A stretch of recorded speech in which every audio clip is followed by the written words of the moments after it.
हम रोकना इसी को चाहते हैं जिनके उद्देश्य ठीक नहीं है।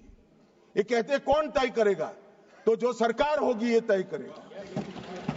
हमारी सरकार है तो हम तय करेंगे। कौन तय करेगा का क्या मतलब है? भारत सरकार तय करेगी। कौन कर सकता है? कोई विदेश की सरकार करेगी? क्या विचार है? कौन तय करेगा? भारत सरकार तय करेगी, क्योंकि हम भारत सरकार में है तो हम तय करेंगे। मान्यवर, आयुष वीजा, इसकी श्रेणियों की भी संख्या बढ़ाई है और अवैध प्रवासी और ओवरस्टे की निगरानी के लिए अप्रवास वीजा और विदेशी पंजीकरण के ट्रैकिंग की एक सिस्टम IVFRT, इसको भी अब कानूनी आधार देने का काम किया है। मान्यवर, सभी अप्रवासन पोस्ट पर भारतीय मिशन FRRO और FRO इसको एंड टू एंड एकीकृत सिस्टम से जोड़ने का काम हमने पूरा कर दिया है। देश भर के 750 से ज्यादा जिलों में DPM जिला पुलिस मॉड्यूल पोर्टल भी हमने शुरू कर दिया है, जो फॉरेनर्स आइडेंटिफिकेशन पोर्टल के नाम से जाना जाता है। और हमने कई प्रकार की अप्रवासन चौकियों का आधुनिकीकरण के लिए भी योजनाएं लाए हैं। अब उसकी संख्या बढ़कर 114 हो गई है मान्यवर, और एक जमाने में 4 से 5 मिनट लगता था, अब 1.5 से 2 मिनट लगता है। और FTITTP फास्ट ट्रैक अप्रवासन विश्वसनीय यात्री कार्यक्रम ये 8 प्रमुख हवाई अड्डों पर लागू किया है, जिसमें सिर्फ ऑनलाइन 30 सेकंड में आपका घर से भरकर आते हो तो 30 सेकंड जो जाने का समय होता है वो भी होता है। इन्होंने कहा कि भाई इससे प्रवासियों की संख्या कम होगी। मान्यवर, 2014 में अप्रवासन चौकियां 83 थी, अब 114 है। हमने 37% बढ़ा है। ICP काउंटर 743 थे, आज 2278 है, 206% बढ़ा है। भारत में आने वाले व्यक्ति कांग्रेस के शासन के समय में 2,49,00,000 थे। ये 10 साल में 2024 के अंतिम साल में 14 में 2,49,00,000 थे, ये 2024 में 4 करोड़ लोग भारत में आए। भारत से बाहर जाने वाले व्यक्ति 2,59,00,000 थे, अब 4,11,00,000 लोग बाहर गए हैं। और टोटल करें तो 5,08,00,000 आवाजाही थी, अब 8,12,00,000 हुई है, 59% की वृद्धि। और किसी भी एक दशक में ये वृद्धि सबसे बड़ी है। और सबसे बड़ी नहीं, सब दशक का अगर हिसाब किताब करते हैं तो बहुत बड़ी वृद्धि, 50% से ज्यादा वृद्धि एक ही दशक में हुई है। और ये हमें कह रहे हैं कि इससे कम होगा। माननीय, हम कम करना नहीं चाहते हैं, मगर जिनके उद्देश्य ठीक नहीं है उसको तो जरूर रोकना पड़ेगा, क्योंकि देश की सुरक्षा के साथ ये जुड़ा हुआ है। मान्यवर, मनीष तिवारी जी ने प्रश्न उठाया कि धारा 3(1) का दूसरा प्रावधान अप्रवास अधिकारी के निर्णय के विरुद्ध अपील तंत्र प्रदान करने में विफल रहता है। मान्यवर, पहले से ही हमारे कानूनों में विदेशी नागरिकों को प्रवेश से वंचित रखने का अधिकार अधिकारियों के पास ही था। वीजा धारक को देश में किसी एक निश्चित बिंदु तक जाने देने का अधिकार भी अधिकारियों के पास ही था। किसी विदेशी को प्रवेश से वंचित करने का अधिकार भी मनमानी करेगा उनका डर है, मगर ऐसा होगा नहीं, क्योंकि इसको रोकने से पहले कई प्रकार की एजेंसियों के इनपुट के आधार पर ही रोका जा सकता है। पहले ऐसी कोई प्रथा नहीं थी 14 तक। हमने 14 के बाद आकर 2019 में एक प्रथा बनाई है। किसी को भी रोकना है तो ये 24 बिंदु का 360 डिग्री जांच कर ही रोका जा सकता है। उसको हमने इतने खुले अधिकार नहीं दिए। एक सदस्य ने कह दिया मान्यवर कि कांस्टेबल कक्षा का अधिकारी यह निर्णय करेगा। मैं सदस्यों को कहना चाहता हूं, निर्णय कांस्टेबल कक्षा का अधिकारी तो इस देश में फांसी की सजा वाले क्रिमिनल कानून का इन्वेस्टिगेशन भी एक हेड कांस्टेबल ही करता है, मगर एक नियम के तहत करता है। उस पर सुपरवाइजरी अथॉरिटी है, इसके ऊपर कोर्ट है, इसके ऊपर हाई कोर्ट है, इसके ऊपर सुप्रीम कोर्ट है। मान्यवर, तो फिर हम सबको भी क्या अधिकार प्राप्त है? संविधान बना, संविधान ने संसद सदस्य को व्याख्या की, हम चुनाव लड़े, जीत कर आए, कोई मंत्री बना, कोई विपक्ष का नेता बना, हम भी तो एक ही नागरिक है। मान्यवर, इस प्रकार के सवाल कैसे उठाए जा सकते हैं? ये कानून के तहत व्यवस्था है और किसी को कानून को हाथ में लेने का अधिकार नहीं है। मान्यवर, इस तरह से सोचने से, और अपील की बात करते हैं, ना अमेरिका में है, ना इंग्लैंड में है, ना जर्मनी में है, ना फ्रांस में है, कहीं पर अपील का अधिकार नहीं। कैसी अपील? कोर्ट में जाइए।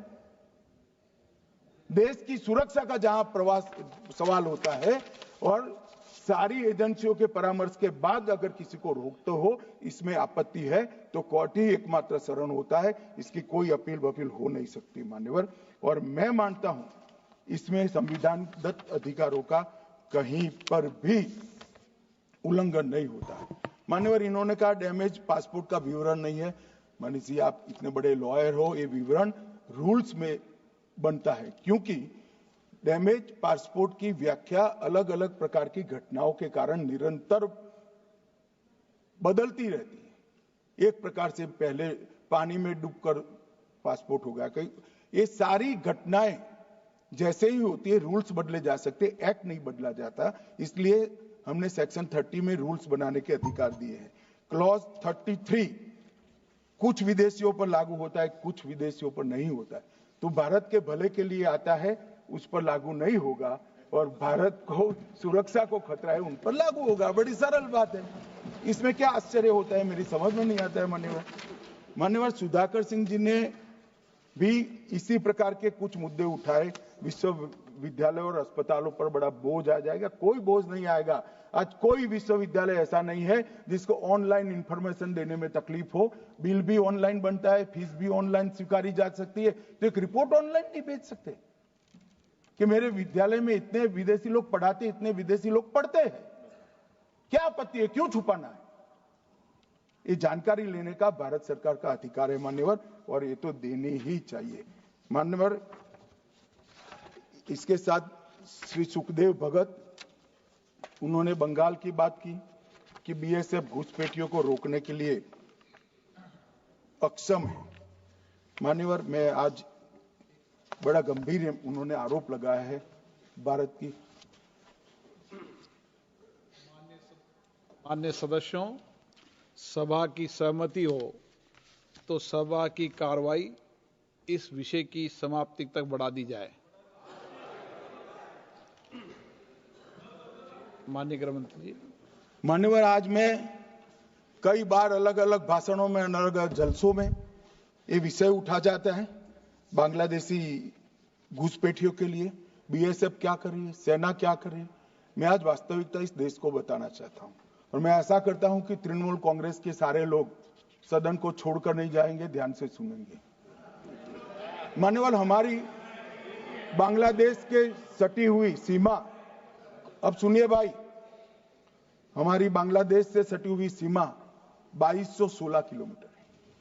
उसमें से 1653 किलोमीटर बाढ़ बन चुका है, बाढ़ के पास वाला रोड भी बन चुका है और चौकियां भी बन चुकी है। शेष फेंसिंग की लंबाई है 563 किलोमीटर। 563 किलोमीटर सीमा आज भी खुली है, और शेष फेंसिंग जो 563 किलोमीटर है, उसमें 112 किलोमीटर फेंसिंग ऐसी है, बॉर्डर ऐसी है जिसमें बॉर्डर फेंसिंग व्यवहारू नहीं, नाले हैं, नदियां हैं, ऊंची नीची पहाड़ियां हैं, जहां 112 किलोमीटर में फेंसिंग हो ही नहीं सकता, और 450 किलोमीटर जहां फेंसिंग होता है वहां बाकी है। अब मैं वो बताना चाहता हूं कि क्यों बाकी है। ये 450 किलोमीटर के लिए मान्यवर, मैंने डीओ लेटर लिखकर 10 रिमाइंडर करे हैं, बंगाल सरकार भूमि नहीं देती। मान्यवर, ये 450 किलोमीटर के लिए गृह सचिव बंगाल के मुख्य सचिव के साथ 7 मीटिंग करे, ये भूमि नहीं देते हैं। मान्यवर, जहां फेंसिंग लगाने जाते हैं, सत्ताधारी पार्टी का कैडर आकर हुड़दंग करता है, धार्मिक नारे लगाता है। और मान्यवर, मैं कहना चाहता हूं कि ये 450 किलोमीटर फेंसिंग रुकी है तो केवल और केवल बंगाल सरकार की दया की दृष्टि घुसपैठियों के पर जो है, इसके कारण।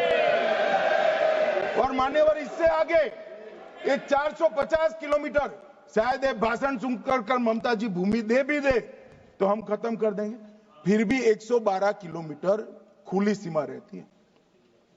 मान्यवर, जब आप 2000 किलोमीटर बाढ़ बना देते हो और 112 किलोमीटर नहीं बनाते हो, तो कई बार तो ये 2000 किलोमीटर के कोई मायने नहीं। आदमी को घुसने के लिए कितनी जगह चाहिए? तो 112 किलोमीटर जो नदी है, नाले हैं, एक कठिन भौगोलिक परिस्थिति है, वहां से लोग आते हैं। ये सवाल हमें करते हैं, अभी भी किया कि रोहिंग्या दिल्ली तक आ गए, आपके नाक के नीचे आया। मान्यवर, ये बांग्लादेशी घुसपैठिए हो या रोहिंग्याज हो जो घुस कर आते हैं, पहले असम से भी आते थे जब कांग्रेस की सरकार, अब बंगाल से आते हैं टीएमसी की सरकार, घुस कर आते हैं। इनको आधार कार्ड दादा कौन देता है? नागरिक कहां के बने हैं? कहां के बने हैं? जितने बांग्लादेशी पकड़े गए, 24 परगना जिले का आधार कार्ड और नागरिकता है। मान्यवर,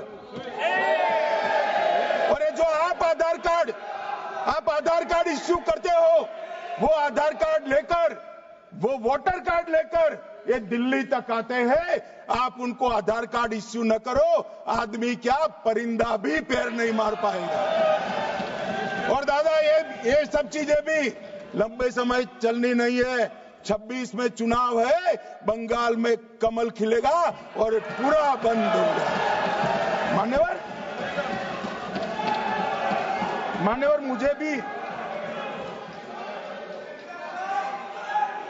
मान्यवर, मैं आज कहना चाहता हूं, दिल्ली के चुनाव से मैं मौन रहा कि देश का सुरक्षा का प्रश्न है, तू मैं नहीं करना चाहिएगा। आज मौका भी है, दस्तूर भी है। इन्होंने सवाल उठाया, मैं बिल भी ये लेकर आया हूं, इसलिए मैंने देश की जनता को सत्य बताया है। ये 450 किलोमीटर जो आपकी कृपा से खुली रही है, वहीं से घुसपैठ है, वहीं नागरिक बनते हैं, वहीं आधार कार्ड बनाया जाता है और देश भर में फैल जाते हैं। मान्यवर,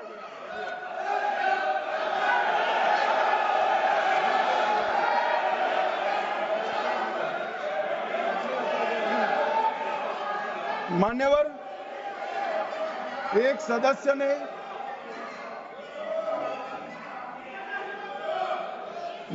सदस्य ने मुद्दा उठाया कि पासपोर्ट रैंकिंग में 50वां नंबर है। मान्यवर, ऐसा कोई सरकारी सर्वे नहीं है, एक निजी एनजीओ ने सर्वे कर दिया है। अब मुझे ये समझ में नहीं आता, इंडी अलायंस के नेता जब से राहुल गांधी बने हैं, सरकार के अधिकृत डेटा की जगह वो एनजीओ का ही डेटा खंगालते हैं। कई बार तो भाषण भी एनजीओ का दिया हुआ करते थे। मान्यवर, और कई बार छापा बगैर का संविधान भी लहरा देते हैं। मुझे मालूम नहीं है क्या हुआ है इस देश को। कनिमोजी जी ने कहा कि इतने सारे तमिल शरणार्थी आए हैं, इसके लिए भारत सरकार की नीति क्या है? बहुत अच्छा मुद्दा। मान्यवर, मेरा भी वो शरणार्थियों के लिए दिल इतना भी दुखता है जितना कनिमोजी का दुख। मगर उन्होंने कहा आपकी नीति क्या है? मैं नीति बताता हूं।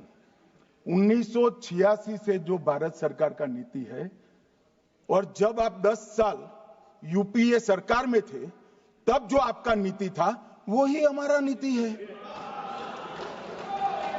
ये तो 74 से आए, अब 10 साल था, दयानिधि जी भी मंत्री थे, बालू जी भी मंत्री थे, कुछ नहीं किया। और हमें सवाल कर रहे हैं कि आपने क्या किया? भला आपने कर दिया होता तो हमारे लिए तो बारी ही नहीं आती। मान्यवर, तमिल शरणार्थियों की नीति में हमने फुल स्टॉप कॉमा का बदलाव नहीं किया है। जिस सरकार में डीएमके हिस्सेदार थी, वही नीति को हमने जस का तस अपनाने का काम किया है। अगर कुछ बदलाव करना है तो मुझे दे दो, देखना, हम सोचेंगे। मान्यवर,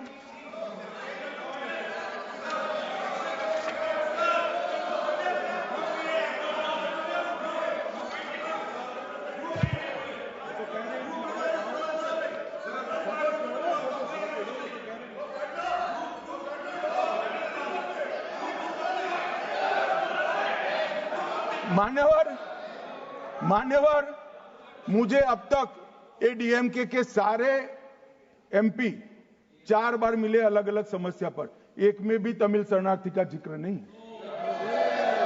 और कहते हैं डू समथिंग। भाई आप तो कहते हैं, हमने तो आपकी नीति पर चले, हम माने ये सच्ची होगी। अभी भी आप दीजिए, हम सोचेंगे इस पर।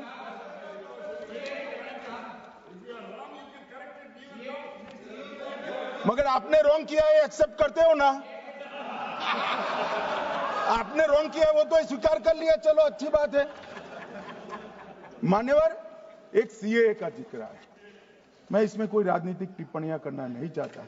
मैं इतना कहना चाहता हूं कि आजादी के वक्त जब आनन फानन में देश का विभाजन किया गया और दोनों ओर भयंकर खूनामार की हुई, हजारों बौद्ध, हिंदू, सिख लोग ट्रेन की ट्रेन भरकर काट दिए गए। मान्यवर, तब हमारे देश के नेता गांधी जी, नेहरू जी, सरदार पटेल सबने अपील कहा था कि वहां रह जाइए, अभी स्थिति ठीक नहीं है, बाद में भारत में आपका स्वागत है, आओगे तो अब भारत के ही माने जाओगे। मान्यवर, वो लोग वहां अपने धर्म को बचाने के लिए, परिवार को बचाने के लिए, महिलाओं की परिवार की महिलाओं के सम्मान को बचाने के लिए भारत में आए। आने की व्यवस्था नहीं थी, कोई पॉलिसी नहीं थी, कांग्रेस की सरकारें बना करती थी। मान्यवर, कांग्रेस वादा भूल गई, वो घुसपैठ कर आए, सो कॉल्ड घुसपैठ। मगर मैं इसको घुसपैठ नहीं मानता, ये रियल शरणार्थी है। मान्यवर, रियल, जो अपना धर्म बचाने के लिए, अपने परिवार को बचाने के लिए यहां आए हैं, वो शरणार्थी है। मान्यवर, और इसलिए हम सीए लेने के लिए लेकर आए हैं। मान्यवर, इसमें कोई भेदभाव नहीं, हिंदू, बौद्ध, सिख, पारसी, क्रिश्चियन, कोई भी जैन, कोई भी व्यक्ति आए, इसका भारत में स्वागत है। मान्यवर, हमने कोई भेदभाव नहीं किया है। मगर जो घुसपैठ करने के लिए आते हैं, उनको जरूर हम रोकेंगे। मान्यवर, नागरिकता इनको ही प्रदान होगी जिन पर अत्याचार हो, जो विभाजन की विभीषिका को झेलें, जिनके परिवारों पर अत्याचार, उन्हीं को हम नागरिकता देंगे। मान्यवर, ये पूरे विधेयक को 4 कानूनों को समाप्त कर इसको रिप्लेस करने के लिए लाए हैं। मान्यवर, ये चारों कानूनों में जितनी भी क्षतियां थी, लूफोल्स थे, उसको भरने का भी काम किया है, ओवरलैपिंग को हटाने का भी काम किया है। और आज के समय में भारत के अर्थतंत्र, भारत की शिक्षा, भारत की चिकित्सा पद्धति, भारत के अनुसंधान, भारत की लीगल सिस्टम, इस सब को मजबूत करने के लिए जो अंतर्राष्ट्रीय सहयोग भी चाहिए और दुनिया को भी हमने सहयोग करना है। दोनों चीजों को देखकर, परंतु उसमें सबसे पहले देश की सुरक्षा की चिंता कर ये विधेयक लेकर मैं आपके सामने आया हूं। मान्यवर, मैं आपके माध्यम से सदन के सभी सदस्यों को निवेदन करना चाहता हूं, इसको पारित करें।